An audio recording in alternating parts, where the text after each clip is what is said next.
Okay mga mamin sir, meron naman po tayong new arrival na sewing machine. So ito po yung brand ng ating sewing machine, Brother po siya mga mamin sir. Then ang model ng ating sewing machine is LA700. So nandito po yung mga multiple stitches ng ating sewing machine.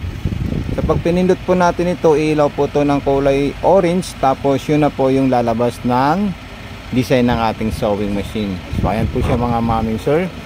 Ayan, nasa straight line po yung stitches natin. Then kung gusto nyo po gumawa ng zigzagger at ibang design, so pipindutin nyo rin po ito.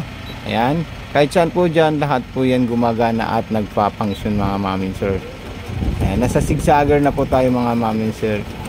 Okay, yung ginamit nating sinulid is rainbow po yan mga mamin sir. Kaya makikita nyo po talaga yung design na ginawa ng ating sewing machine. So ito, tanggalin po natin siya mga mamin sir. Ayan, para makita nyo po yung design na ginawa ng ating sewing machine. Bagong bago po ito mga mamin sir. Slight twist po siya. Hindi naman po siya brand new, pero kung sa durability at saka hindi pa po siya laspag at hindi rin po siya gamit na gamit. Opo, ako na po yung nagsasabi na slight twist po siya at makinis na makinis po siya mga mamin sir. Yan. Okay, huwag po kayo mag-alala mga mami sir, dahil meron po tayong warranty dito ng 1 year. Kung sakaling magkaroon po ng problema at magkaroon ng cost, pwede nyo po kami i-PM para maturuan kayo sa video kung ano po yung dapat nyo gawin. Okay, at susundan po namin yung mga video nyo kung paano nyo po aayusin yung sewing machine na nabili nyo sa amin. 1 year warranty po tayo mga mami sir. Pwede nyo po ibalik, pwede nyo rin po padala. Okay, so ayan po siya mga mamin sir. Then meron po siyang sariling pang piping. So ito po siya banda dito. Ayan, ito naman yung pang aging, yung number dito sa pinakadulo na first column. So ayan yung pang piping natin mga mamin sir. Okay, napakaganda po yung stitches na pang piping. Hindi, kung gusto niyo po mabilis, pwede niyo pwede sagad sa kanan. Ayan, napaka smooth po siya mga mamin sir. Halos wala na po tayong naririnig sa performance ng ating sewing machine. So ayan po. Then yung pang edging naman po niya, pipindutin nyo lang po ito mga mami sir para magamit nyo at ma-design nyo yung pang edging. Yung pang button hole niya, tatlong klase po siya mga mami sir. Okay, may button holder na parang ano po siya, yung normal. Tapos ibababaan nyo lang po yung thread guide ng button holder natin. Nandito po siya. Tapos pipindutin nyo po ito at itutulak nyo po siya paabante. Ayan, ganyan lang po siya mga mami sir. Then pagkatapos po nyan, long press nyo po paatras. Ayan.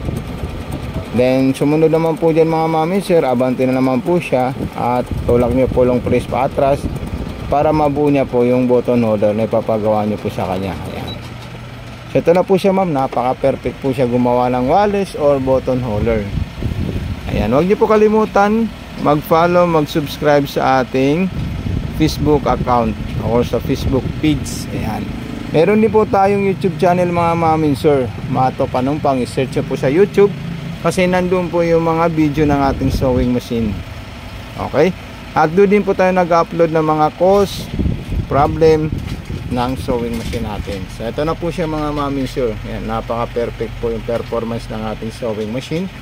Ayan, yung Facebook page po natin, Mato Makina Panahi. Then yung TikTok account natin, Mato Sewing Machine, at yung YouTube channel natin, Mato Panumpang. So ayan po siya mga mami sir, napakaganda po yan.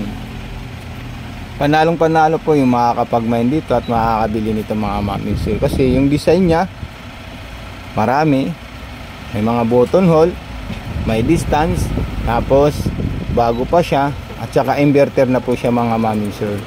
LED na po yung ilaw nito mga mami sir. Hindi na po kayo mahihirapan gumamit kasi maliwanag yung ilaw niya dahil white. Okay, hindi po siya ordinary.